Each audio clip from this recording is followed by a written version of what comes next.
Bom dia a todos. Vamos começar a preparar para mais uma oportunidade junto com Jesus. Nessa manhã muito gostosa e maravilhosa, né? Nós vamos começar preparando, pedindo a caridade para que todos desliguem os celulares. A gente pede para desligar porque ele pode acionar durante os estudos e trazer dificuldades. Pedimos também, gente, a caridade do silêncio enquanto estudo. Enquanto o estudo está acontecendo, pode e deve fazer perguntas. A gente pede muito cuidado com as perguntas, que seja relacionado ao tema que o palestrante preparou para o dia. Está ali, Paulo e Estevão, que vai fazer para a gente, a nossa irmã Giuliana, que vai trazer esse estudo. Que a gente possa contribuir no campo vibracional, no campo do pensamento, para que a nossa irmã encontre todas as condições necessárias para trazer para a gente esse estudo. Nós vamos pedir também a todos, a gente gosta de enfatizar isso, a gente sabe que o abraço, o carinho, ele é muito gostoso e muito importante em nossas vidas. Mas no momento que a gente estiver aqui em estudo, a gente pede que evite, porque aqui nós viemos receber, mas viemos doar. Então nós recebemos energias e doamos energia enquanto estamos aqui sentados assistindo aos estudos. Então, não é que a doutrina seja contra ao carinho e ao abraço. Ela simplesmente pede para que nesse momento a gente esteja focado naquilo que a gente está fazendo, no estudo, né, e que possa contribuir de maneira mais eficiente. Tem alguém aqui na casa de Miramês pela primeira vez ou numa casa espírita? Que bom. Mentira. Então nós vamos preparar para fazer a nossa prece, rogando a Jesus, a espiritualidade amiga, a irmã Miramês e toda a sua equipe de amor, que possa nos envolver, que possa nos amparar, para que possamos, Jesus, conseguir o maior êxito junto ao vosso amor. Rogar por cada lar aqui representado nos dois planos da vida, para que todos aqueles que aqui aportarem, também nos dois planos da vida, possam ser acolhidos, amparados e iluminados. Pai nosso que estais nos céus, santificado seja o vosso nome, venha a nós o vosso reino, seja feita a vossa vontade, assim na terra como nos céus. O pão nosso de cada dia nos dai hoje, Senhor. Perdoai as nossas ofensas, assim como nós perdoamos a quem nos tem ofendido. Não nos deixeis cair em tentações, mas livrai-nos, ó Pai, de todo o mal, que assim seja.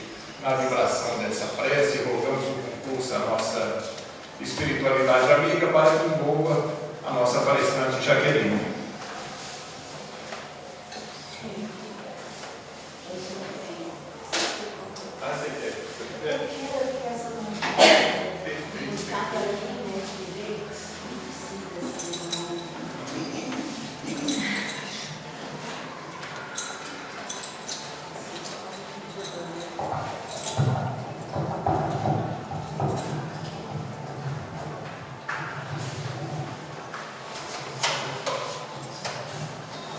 Bom dia, gente. Bom dia. Obrigada por estarem aqui. O que eu agradeço. Porque a doutrina espírita, ela possibilita que a gente se alimente espiritualmente, mas para que isso aconteça, é mais importante nós estarmos juntos. Você já sentou numa mesa sozinho no seu prato de comida? Não tem o mesmo gosto quando você está com um monte de gente, é verdade? Quando é uma ceia de pessoas que se amam, todo mundo se alimentando junto. A comida pode ser a mais simples do mundo, que ela tem um gosto tão bom, né? Porque ela tem elementos, né, de amor, de carinho, de união. E é isso que faz a gente se sentir bem quando nós estamos juntos, né? Seja numa sala aqui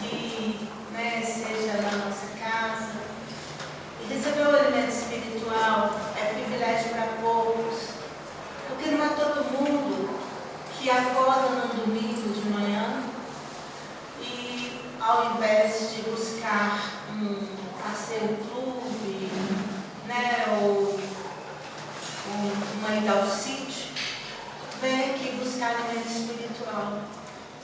E os outros podem até achar que você é um pouco perdedor, mas é o contrário.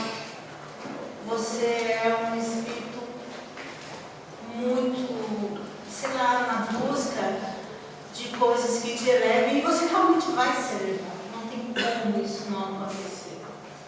Porque o alimento espiritual é muito necessário para evitar que a gente caia nesses deslizes que a gente vem caindo e a gente acaba se deprimindo e a gente acaba, né, com pensamentos muito negativos, a gente fica irritado e mais um monte de coisas negativas que é melhor nem falar, mas a gente sabe que o antídoto é a prece, é o estudo, é o conhecimento, certo?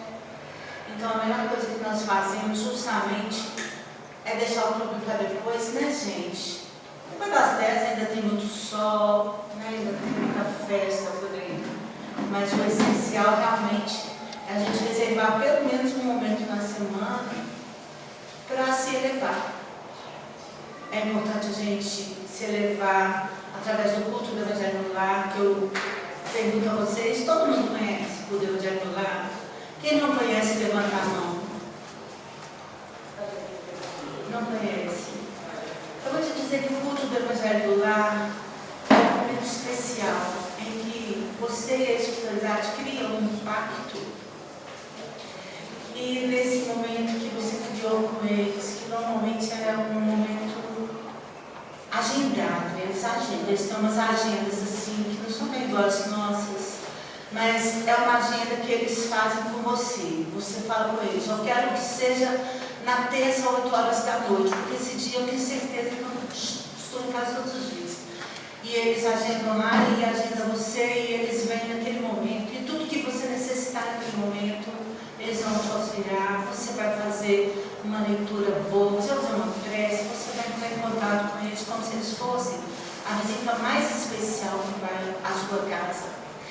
E esse momento vai facilitar que entidades muitas vezes sofredoras vinculadas a você sejam socorridas naquele momento, e então acaba sendo uma caridade. E outra, quando você faz o Evangelho no Lar, é como se a sua casa fosse um poste daqueles que enche de vesquinha assim, e elas todas buscam essa luz, e às vezes elas são acolhidas. Então o curso do Evangelho no Lar é uma necessidade.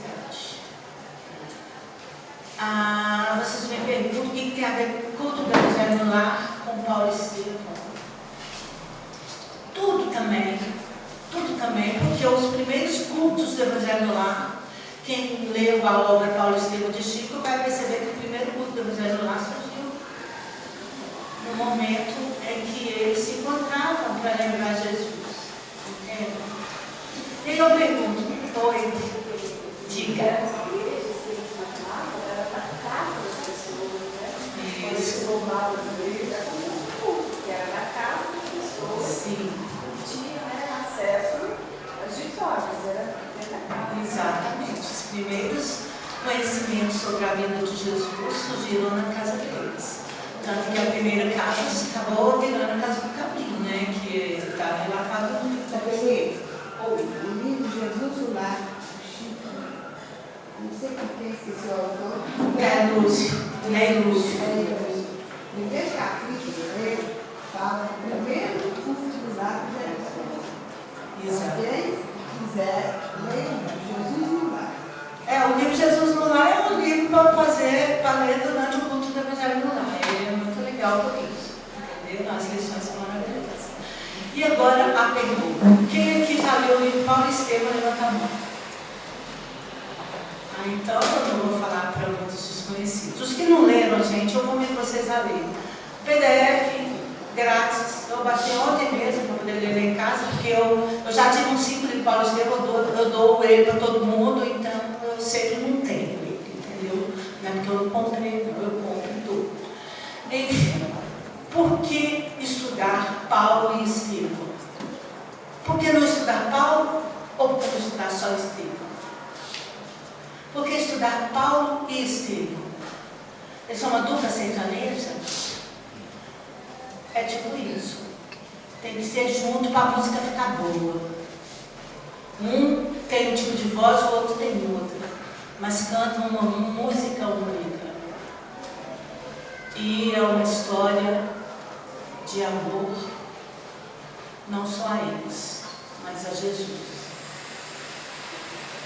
E aí eu pergunto para vocês, quem descobriu Jesus primeiro? Não sei. Um deles, Paulo, não se chamava Paulo.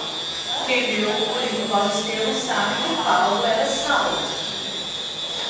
Vamos contar um pouquinho de quem foi Saulo primeiro, para vocês entenderem o espírito da coisa.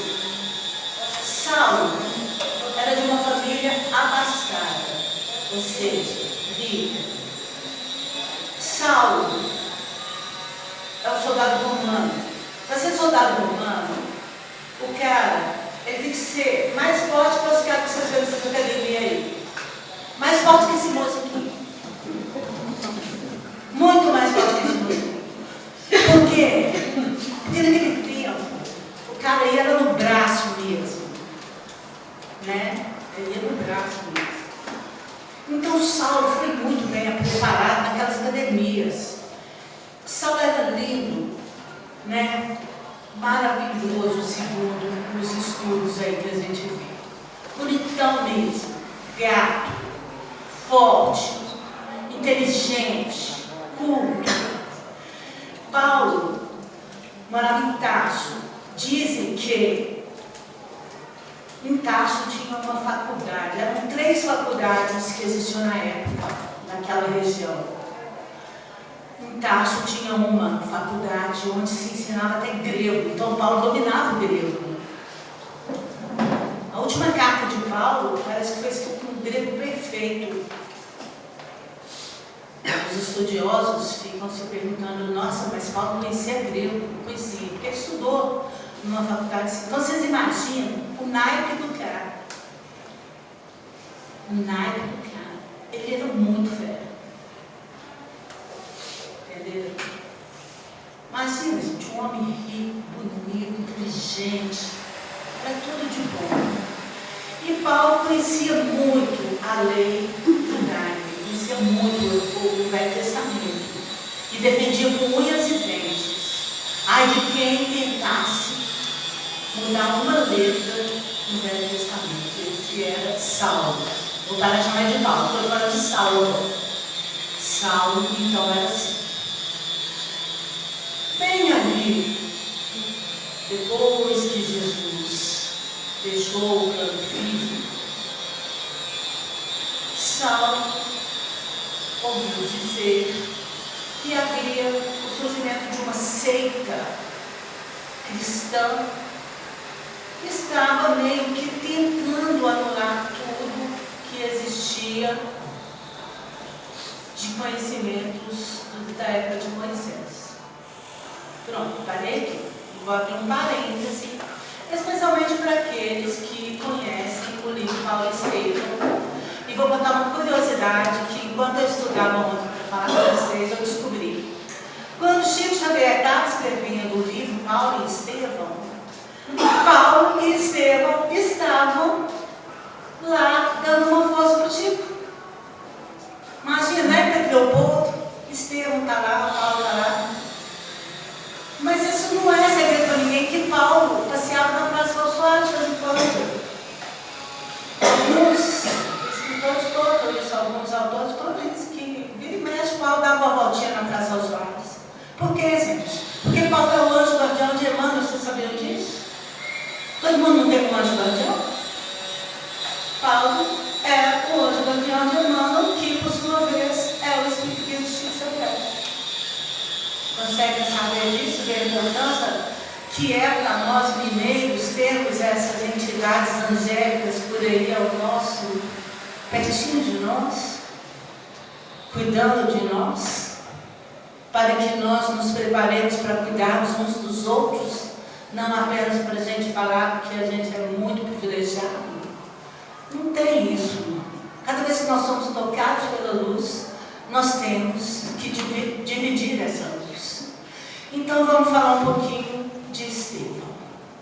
Estevão, assim como Paulo, só foi levar o nome de Estevão depois. O nome de Estevão era Gesiel. Também era um jovem muito forte, porque naquela época não existiam máquinas agrícolas, não existia nada, e Estevão era um cara que era muito bem treinado. E vocês já viram, os caras do campo também são morenos, de sol, fortes, de lidar ali com a lavoura, coisa e tal. E ele morava numa casa linda com o pai dele e a irmã dele chamada Abigail. E Estevão também era um gato, bonito, forte, inteligente, conhecedor da lei de Moisés e muito aberto às coisas novas, diferente nesse sentido de Paulo. E o nome dele era Gesiel. Antes de conhecer os Israelitas, ele tinha uma bondade também, muito similar, não tinha? O Gesiel? Gesiel. Ah, ele era fofo, ele era muito fofo. Era uma gracinha.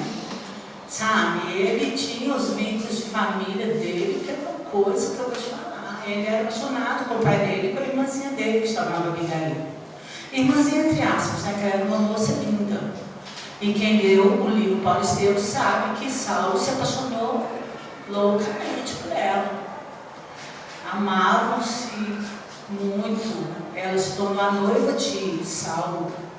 Antes de Saulo saber que ela era irmã de Gesiel. Porque quando Saulo descobre que tinha um moço lá que começou a promover encontros cristãos, um moço chamado Gesiel. Eu não conto a história do pai, você lembra da história do pai deles, que a casa foi tomada, que deu tudo ruim para a família, que passou uma enganada? Não, porque isso é spoiler, eu não quero que vocês leiam o livro, entendeu? Porque o ideal aqui é eu falar de vocês. Então, por isso estou citando essas duas pessoas, essas três, Saulo, Gesiel e Abigail. Porque, olha, que essa história de amor que não deu conta, gente. Que essa história de amor que não deu conta. Não vou contar como é que aconteceu no final, para vocês ficarem com vontade de ler. Mas tinha muito amor que não deu bom no final, na parte terrestre, parte física, tá? Então, vamos lá. Acontece que Gesiel, então, defendia Jesus com unhas e dentes, e Saulo perseguia Jesus com unhas e dentes, ok? Eram dois extremos. Não sei por que foram colocados para esse objetivo. Até que Saulo um dia chega, e aí esse eu faço questão de ler, ontem eu até falei, né, disse que a Diz participa do nosso estudo. Falei, olha, gente, eu vou ler o discurso de Estevão, que Paulo um dia esteve presente e que acabou resultando no apedrejamento, né, de Gesiel, que não era Estevão. Eu falei que eu ia ler. Gesiel, depois de muito perseguido, ele foi preso e tal, e as pessoas quando eram presas nessa época, elas não ficavam na cadeia não, eles mandavam de escravo lá para as galeras romanas. E Gesiel foi enviado num navio romano, sofreu o pão do diabo, amassou, literalmente, e ele volta e é acolhido na casa do caminho, que estava sob a direção de Pedro, naquela época. E Gesiel, então, teve mais ainda a oportunidade de aprender sobre Jesus com o próprio apóstolo que viveu com Jesus tantos anos, né? Sobre o qual Jesus disse que edificaria a sua igreja. E Gesiel, então, se torna ainda mais defensor ferrenho do cristianismo. E aí vai e vem, ele vai se chamar Estevão, porque ele desiste de chamar Gesiel, porque ele muda completamente de vida, né? E aí eu prefiro que vocês leiam o livro, não vou te contar porque ele mudou de Gesiel para Estevão, porque eu acho muito importante vocês leiam o livro. Também está nos Atos dos Apóstolos, podem ler também nos Atos dos Apóstolos. Só que, como Evangelho segundo o Espiritismo explica muito bem o Evangelho do Novo Testamento, a obra Paulo Estevam ela explica muito melhor, com a presença dos próprios, né, Paulo Estevam, esse trabalho de dedicação a Jesus. Então, eu vou, sem mais delongas, ler para vocês essa pregação de Estevão, que momentos depois leva aqui Saulo, ainda mais bravo, mande apedrejar Estevão. Diz: eu dobrei sua folha, você não importa. Tá? Mas eu desdobrei, tá bom. Vai amassar com o tempo. Perdoa. Então, gente, Estevão, ele começa, quando ele resolveu fazer a pregação, nesse tempo eles eram assim, tipo eu sem microfone, tá, gente? Não existia microfone. Então, quando eles iam pregar, vocês imaginam os berros que eles davam.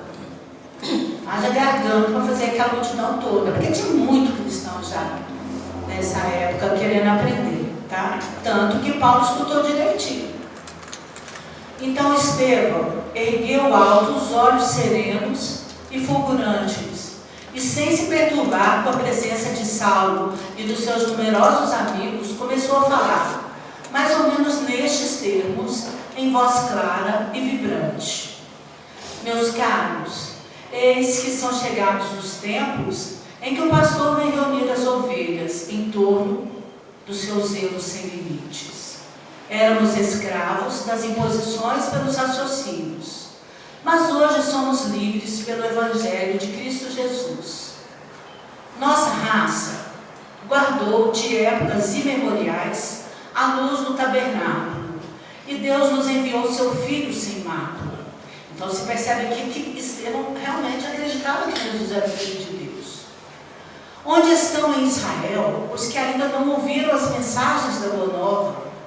Onde os que ainda não se felicitaram com as alegrias da nova fé? Deus enviou sua resposta divina aos nossos anseios milenários.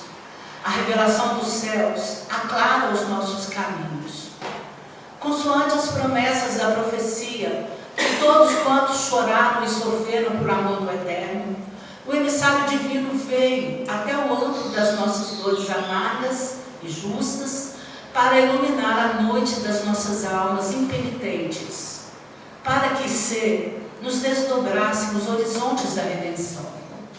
Então Estevão crê que, porque vocês sabem que Moisés liberou o povo da escravidão do Egito, então eles esperavam naquele que fosse levá-los à terra prometida.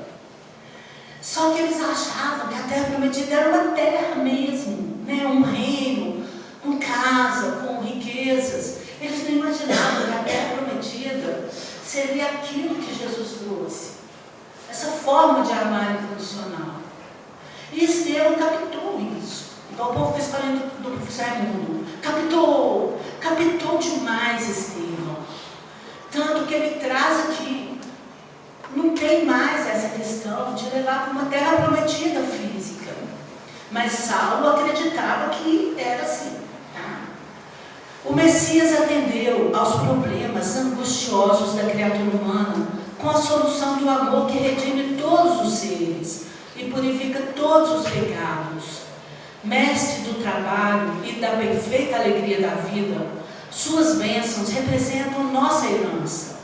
Moisés foi a porta, o Cristo é a chave. Olha que coisa mais linda, porque Moisés abre a porta da liberdade do povo do Egito, mas Cristo é a chave, porque olha, houve uma porta, mas as pessoas acharam que passaram por essa porta.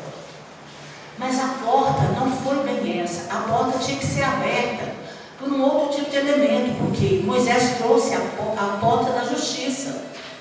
Jesus vem trazer a porta, a chave do amor, porque sem o amor, a justiça é falha. Você tem tendências. Você pode ser parcial, você pode torcer para um lado e não torcer para o outro. O que é mais ou menos isso que acontece com aqueles que só acreditam em um item. Porque o amor, ele tem duas asas, certo? Porque se uma asa pesa mais, o amor e a justiça não estão perfeitamente equilibrados, a asa não levanta voo, nunca vai sair do lugar. Então, Jesus é essa chave. Com a coroa do martírio, adquiriu para nós outros a láurea imortal da salvação. Éramos cativos do erro, mas seu sangue nos libertou. Então, essa questão de ser cativo do erro, por quê? O povo hebreu era cativo, literalmente cativo, era escravo, era preso, né? eram apenas escravos de um senhor.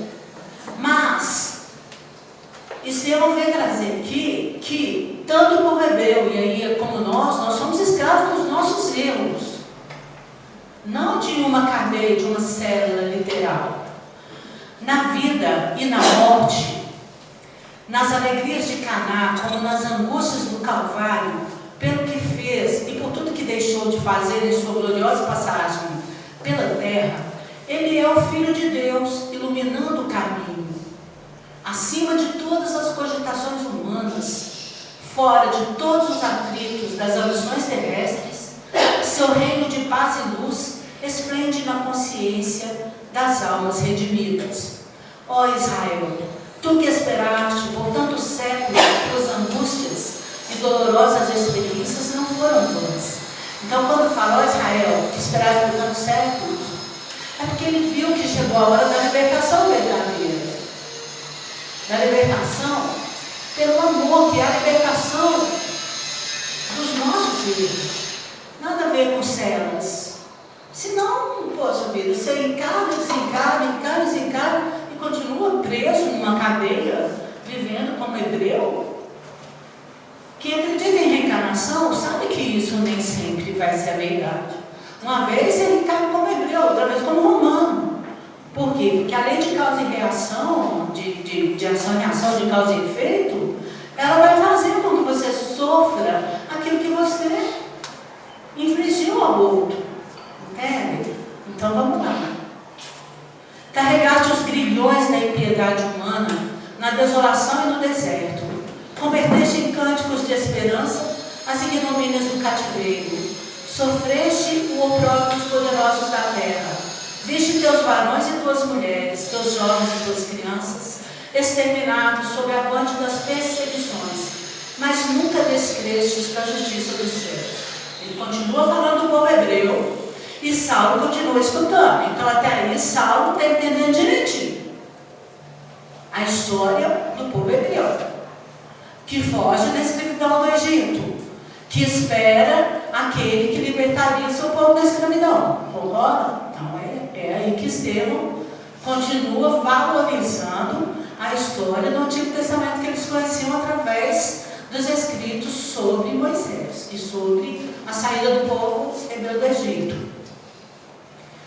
Como salmista, afirmaste com teu heroísmo que o amor e a misericórdia vibram em todos os teus dias. Choraste no caminho longo dos séculos com as tuas amarguras e feridas. Como Jó, viveste na tua fé subjugada pelas algemas do mundo, mas já recebestes o sagrado depósito de Jeová, o Deus único. Ó esperanças eternas de Jerusalém, cantai de júbilo, regozijai-vos, embora não tivéssemos sido fiéis inteiramente à compreensão por conduzir o Cordeiro amado aos braços da cruz.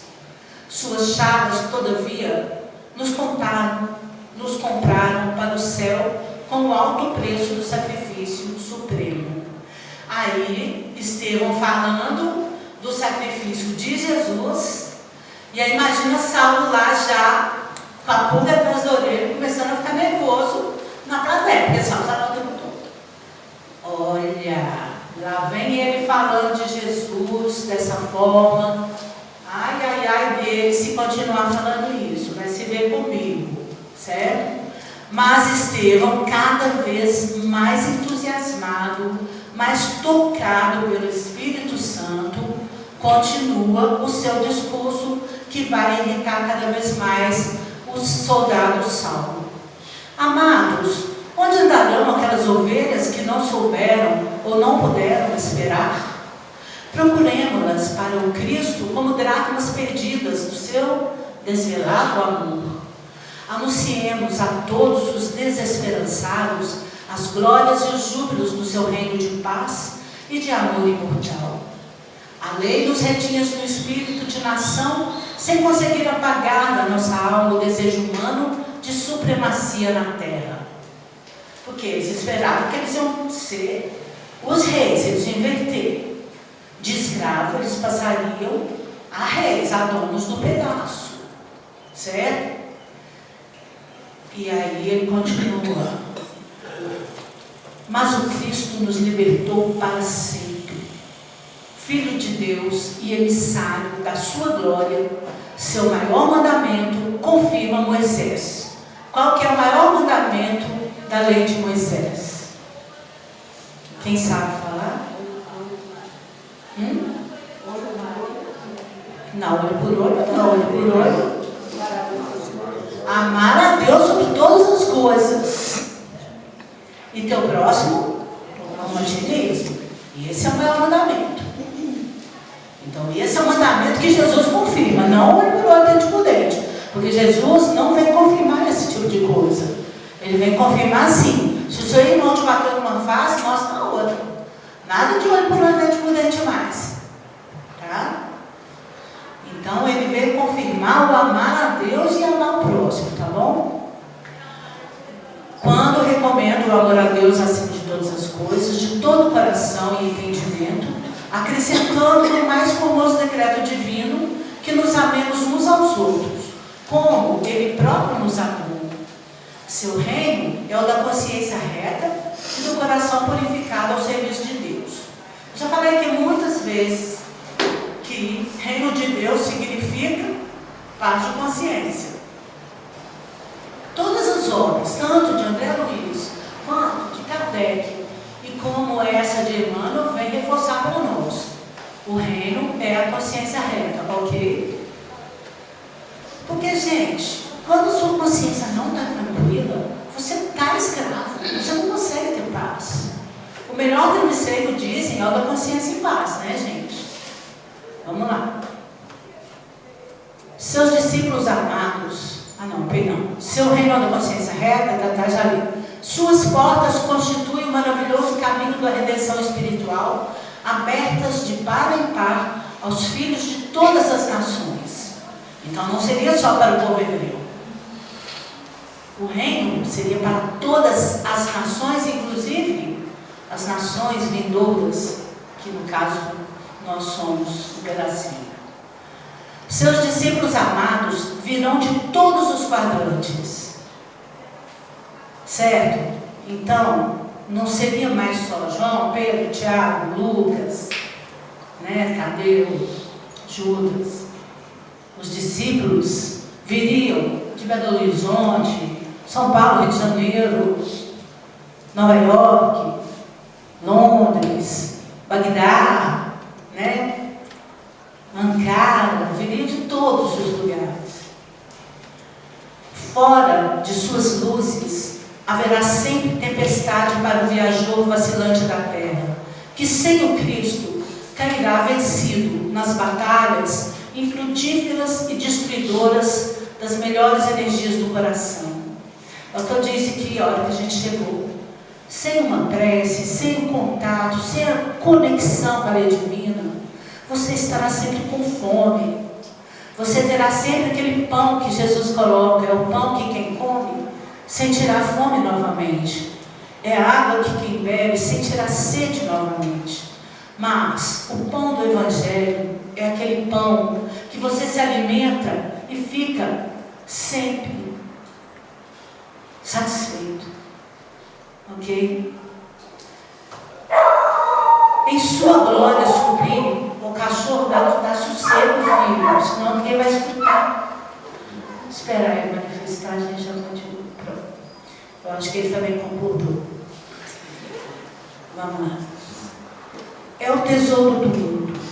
Em sua glória sublime, os justos encontrarão a coroa do triunfo, os infortunados o consolo, os tristes a fortaleza do ânimo, os pecadores a senda redentora dos resgates misericordiosos. É verdade, que o não havíamos compreendido no grande testemunho. Os homens não entenderam sua divina humildade e os mais afeiçoados o abandonaram. Gente, eles não entenderam sua divina humildade porque eles esperavam e ainda esperam, tá, gente? Os judeus ainda esperam aquele que virá salvá-los em um carro de ouro. Porque eles querem que ele venha num carro literal. O carro de ouro antigamente já era marginal, vai ter que ser um Honda Fit de ouro. Vai ter que ser uma Mercedes de ouro e lá vem Jesus todo maravilhoso. Gente, imagina o vacilo de pensar nisso, né? Enfim. Os homens não entenderam sua divina humildade, os mais afeiçoados o abandonaram, suas chagas clamaram pela nossa indiferença criminosa. Ninguém poderá eximir-se dessa culpa, visto sermos todos herdeiros das suas dádivas celestiais. Onde todos gozam do benefício, ninguém pode fugir à responsabilidade. Essa razão porque respondemos pelo crime do Calvário, mas suas feridas foram a nossa luz.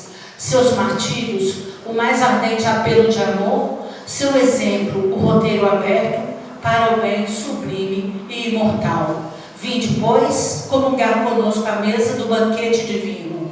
Não mais as festas de pão putrescível, mas o eterno alimento da alegria e da vida. Não mais o vinho que fermenta, mas o néctar confortante da alma, diluído nos perfumes do amor imortal. O Cristo é a substância da nossa liberdade. Dia virá em que o seu reino abrangerá os filhos do Oriente e do Ocidente, num amplexo de fraternidade e de luz. Então compreenderemos que o Evangelho é a resposta de Deus aos nossos apelos em face da lei de Moisés. A lei é humana, o Evangelho é divino. Moisés é o condutor, o Cristo é o Salvador. Vou parar nessa parte do discurso, porque senão não vai dar para eu prosseguir na história. Mas eu convido vocês a ler essa obra, porque isso aqui não é só uma obra, isso aqui é um guia de amor. Vocês vão perceber que é um guia de perdão, que é um guia de reforma íntima da mais profunda qualidade. E eu vou dizer por que agora. Então Saulo, naquele momento, ouvindo tudo isso, ouvindo que Estevão continuaria a defender o Cristo com todas as suas forças, falou: vou cortar o barato dele. E já decreta no dia seguinte a prisão de Estevão, para dessa vez não ser mais mandado às galeras, para receber aquela pena que era muito comum aos grandes criminosos da época, que era o do apedrejamento. Inclusive, até nas capas dos livros, você vê aqui, ó, Estevão aqui, ó, tentando fugir da pedraiada que ia caindo nele. Era igual Madalena, não ia ser apedrejada. Mas Madalena não foi, porque Jesus estava lá e falou: quem não tiver pecado, pode apedrejar a mulher. Todo mundo tinha pegado, ninguém teve coragem. Agora, nesse caso aqui, Jesus não estava lá para falar quem tiver pecado, senão Estevão estava de boa até hoje, né? Até hoje não, isso já faz muito tempo. Mas Estevão morre. Estevão morre. E Saulo, muito feliz que acabou com aquele defensor ferrenho do cristianismo, continua na sua missão de exterminar cristãos. Aí eis que os chefes de Saulo dizem que há uma igreja nascente muito poderosa em Damasco. E manda Saulo ir para lá exterminar os cristãos de Damasco. E Saulo vai com todos os seus soldados, não era só um, era um monte, e vai seguindo pelas estradas que levavam a Damasco, quando, no meio do caminho, Saulo vê quem? O próprio Jesus. Ele vê aquela luz poderosa. Vocês imaginam, ele estava indo de dia, não era de noite. Uma luz poderosa naqueles lugares onde o sol já racha, onde a luz já é mais do que poderosa. Vocês imaginam a intensidade daquela luz que cegou Saulo. E Saulo cai do cavalo, literalmente, né? Quando alguém fala com a gente, você vai cair do cavalo, é por causa que você vai se dar mal, amigão. E Saulo literalmente cai do cavalo e fica cego. E houve uma voz muito poderosa que lhe diz, quem sabe, vai todo mundo falar: Saulo, por que me persegues? Ai de Saulo naquela hora, que dor de barriga que ele deve ter sentido, gente, imagina. No meio do deserto, aquele sol rachando, aquela luz fulgurante e aquela voz, porque você imagina, a voz de 1000 a 0 desses locutores, porque é uma voz com toda intensidade de um amor do Filho de Deus. Chega: por que me persegue, Saulo? Aí Saulo fala o quê? Senhor, que queres que eu faça? Na mesma hora, parou de perseguir. Começou a ser um perseguido. E o soldado, tudo enxergando aquele homem caído no chão, ceguinho da Silva, falando coisa com coisa, porque só ele escutava, mas ninguém. Você acha que os soldados ficaram escutando? Saulo, quem persegue? Ninguém escutou, ficou todo mundo lá em volta de Saulo, falando: pirou, surtou, doidou, o sol está quente, deve ter queimado os miolos desse homem uma vez, entendeu? E aquele diálogo era entre Saulo e Jesus, certo? E Saulo então vai. Os soldados não continuaram, tá, gente? Só precisa saber, os soldados voltar para trás. Ele: não vamos levar esse novo, não, né? E Jesus, quando ele pergunta: o que queres que eu faça?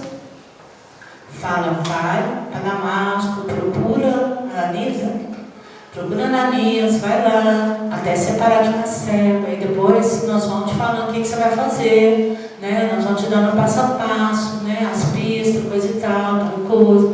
E aí vocês vão aprender mais, né? Ou nos Atos dos Apóstolos, ou na obra Paulo Estevam, que tenho certeza que todo mundo vai ler. Estou até com dó do povo da biblioteca, vai ter um exemplar, todo mundo vai querer, né? Aí o que acontece? Mas pode passar o PDF. Saulo então começa o seu processo de amor a Jesus, que é um processo que vai destruir toda a sua verdade. Vou abrir um parênteses. Lembra lá atrás que eu falei que Saulo era igual a ele, lindo, maravilhoso, forte, poderoso? Por quê que Jesus escolhe? Saulo fala até que é um vaso escolhido. Quando eu entrei, que ele estava tocando a música: pois tu és o meu vaso escolhido. Vocês lembram dessa música de Vanessa? Paulo era o vaso escolhido. E Jesus escolheu Paulo. Não foi nessa hora que encontrou Paulo nessa estrada de Damasco. Jesus escolheu Paulo quando Paulo era pequenininho, já estava escolhido. Ele falou: esse menino forte, que vai se preparar fisicamente para disseminar o Evangelho nos 4 cantos do mundo, precisa estar muito bem fisicamente.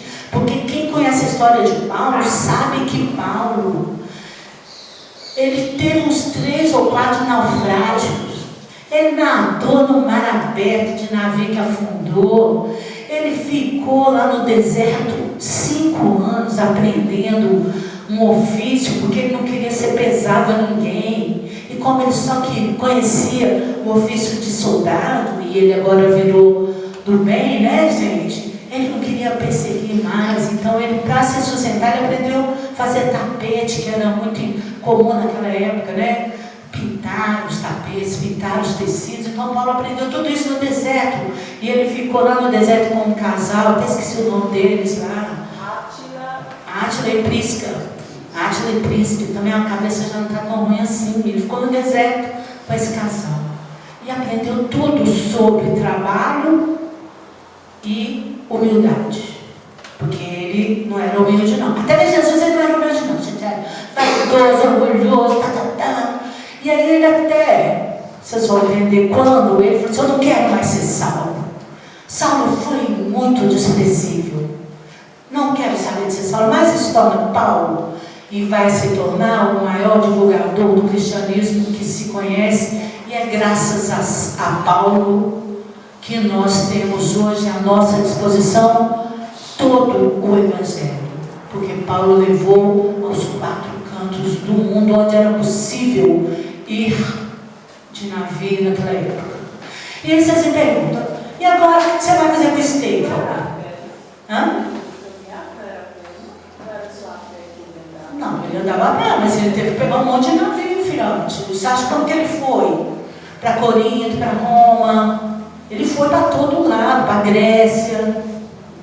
Cara, Paulo viajou mais do que você pensa. Vai ler nas cartas para você ver. Tessalônica, né? Assim, carta de Paulo aos Tessalonicenses, carta de Paulo aos Coríntios, carta de Paulo aos Romanos, carta de Paulo aos Gálatas, né? Que eu acho que é da Grécia.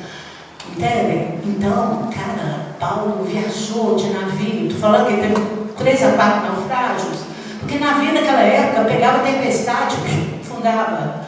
Por isso que eu falei que ele tinha que ser muito forte, porque ele tinha que vencer essas intempéries e continuar lá. Cara, Paulo foi preso N vezes, açoitado, e ele ainda assim continuava. Entende? Paulo passou tudo que se pode passar de surra, né, pancadaria, só não foi apedrejado igual Estevão, certo?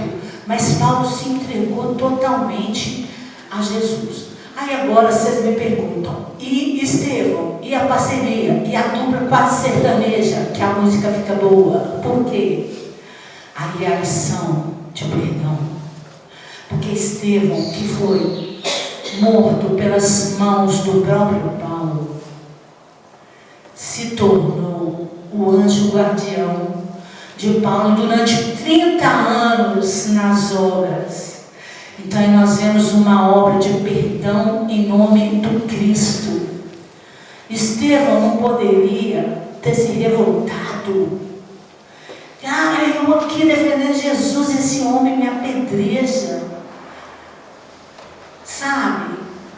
Pela perseguição dele, pedi minha irmã, meu pai, pela perseguição dos iguais a ele, pedi meu pai, pedi minha irmã, e eu agora vou querer ficar com esse homem, trabalhando junto com ele, esse tempo todo na divulgação do Evangelho? Não, Estevão era um espírito da mais alta envergadura.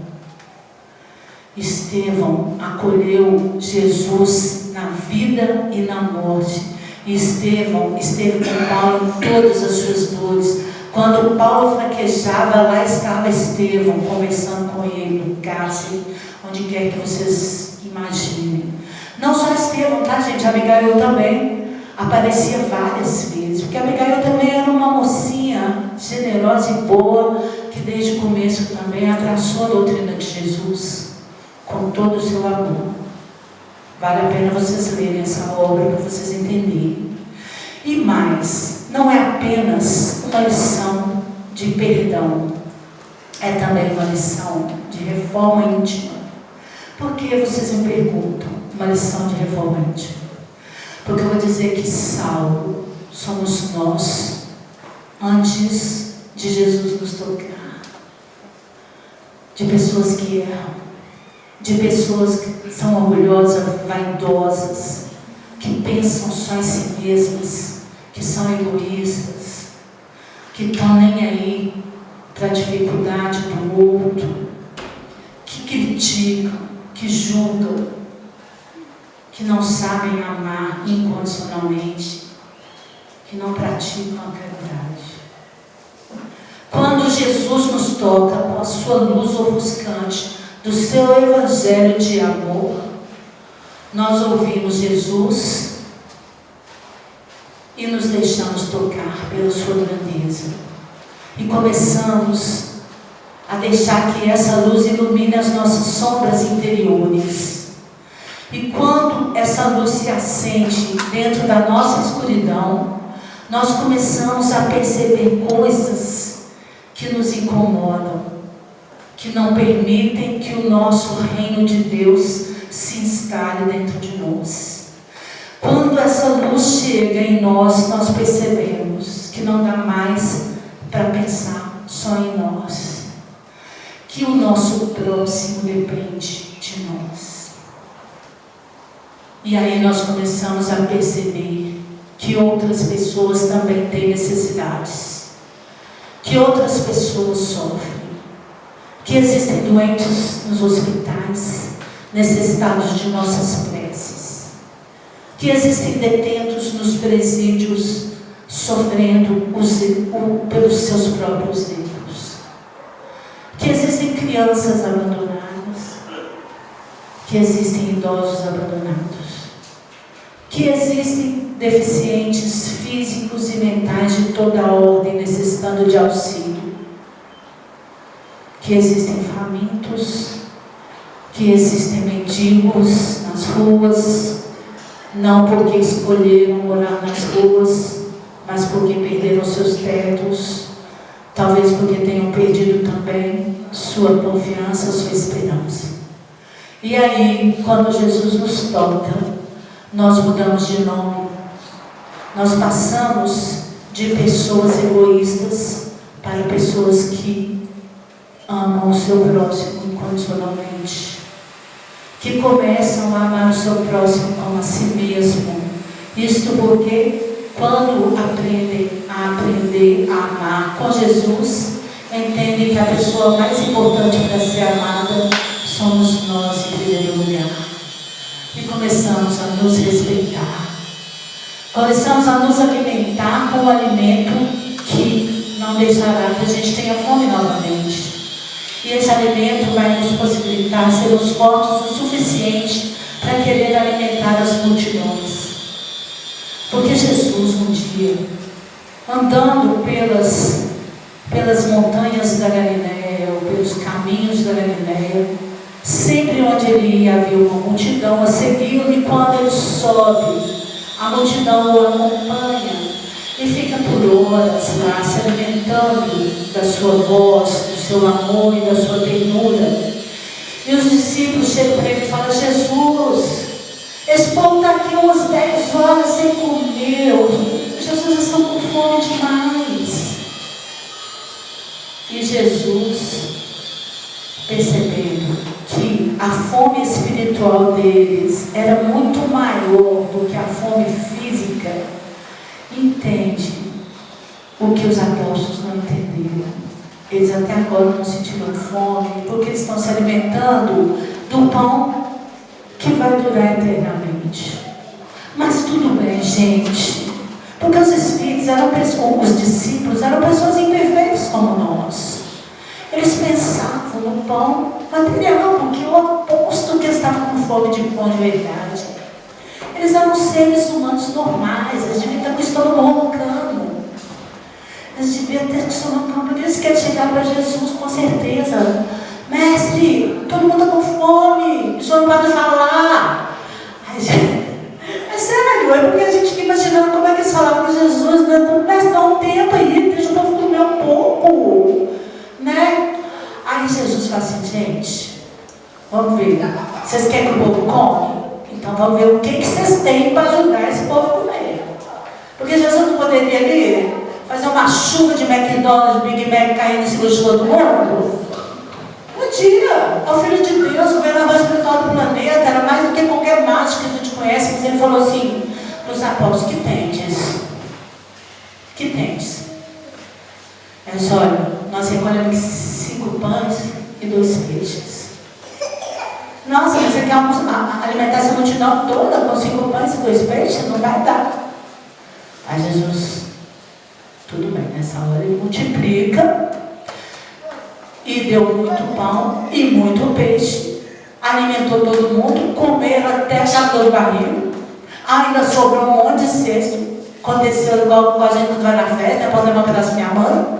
Todo mundo levou um pão para a mãe, um pedaço de peixe para a mãe, então, e foi aquela festa. E todo mundo, depois de se alimentar espiritualmente, também se alimentou fisicamente, que é uma necessidade do espírito encarnado. Comer, né, gente? Comer com parcimônia para não ter colesterol, não ficar gordo, né, gente? Não ter diabetes, glicose, mas que, né? Então, tudo na vida é necessário, mas o alimento espiritual é muito mais. Quando você acorda de manhã, sai correndo na cozinha para fazer café em vez de ter pão. Tiver pão velho, você faz um pão torrado. Antes disso, ou pode ser até durante isso, vamos alimentar espiritualmente para que o nosso dia seja muito melhor do que seria se nós tivéssemos apenas comido pão material. Vamos nos alimentar do pão espiritual.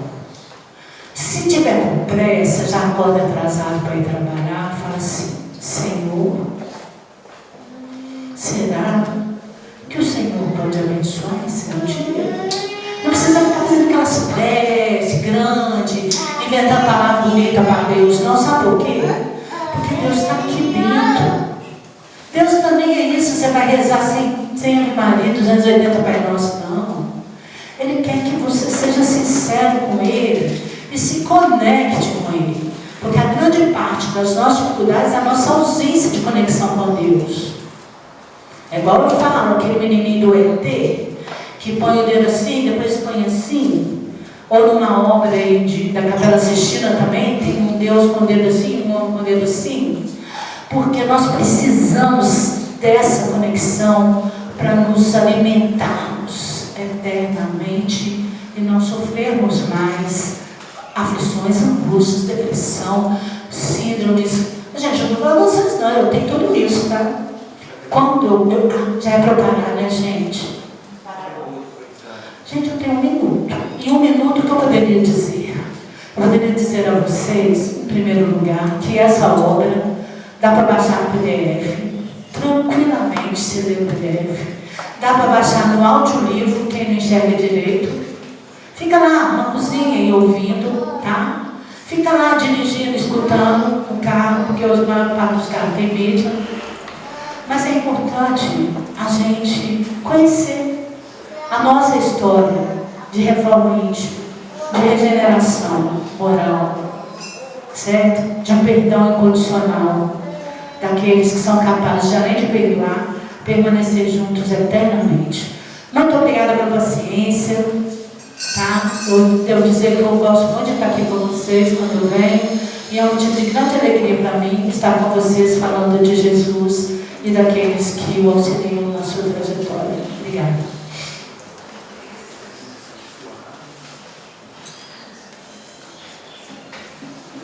Nós agradecemos a nossa irmã Jaqueline pelo estudo de hoje. Estamos caminhando para o final da nossa reunião. Eu tenho 2 pequenos recados aqui.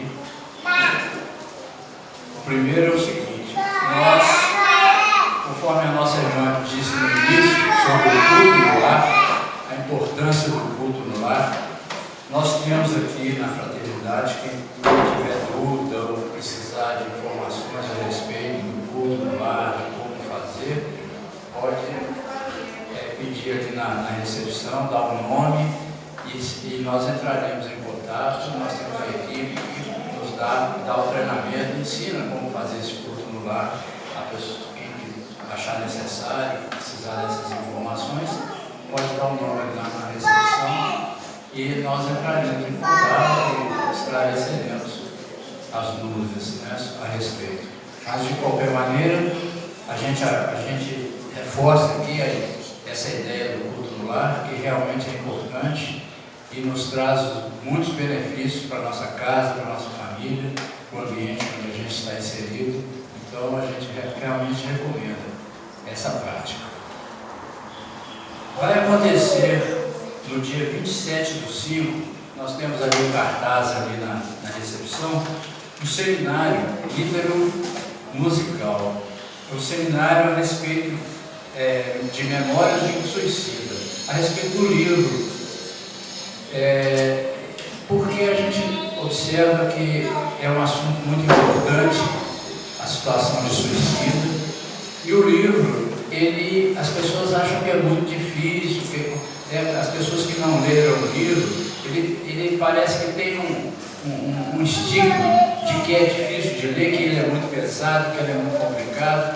Realmente ele traz situações graves, realmente situações difíceis, mas é um livro que vem esclarecer as pessoas quanto a essa ideia de suicídio. Então é um livro ótimo para que a gente possa, uma leitura boa para que a gente possa ler, né, para a gente fazer.